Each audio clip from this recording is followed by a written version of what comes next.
तर डाळिंब पीक बागायतदारांनो, या आंबे बहारातील जी फळं आहेत, तर या बागेमध्ये ही अशा पद्धतीने जी सेटिंग झालेली आहे, ही साईज हे बघा अशा पद्धतीने ही सेटिंग, कलर वगैरे असा आहे।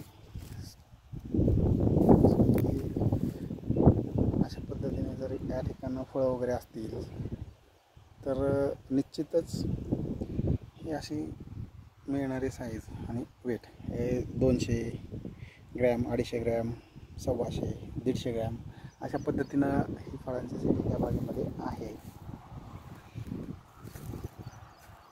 आणि सगळ्यात महत्त्वाचं या ठिकाणं वरती जे हे झालेले पहा,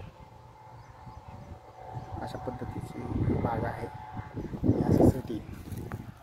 आणि सगळ्यात महत्त्वाचं हे कलर दिसतोय, त्यामध्ये थोडेसे व्हेरिएशन आहे, खराब पण आहेत फळं।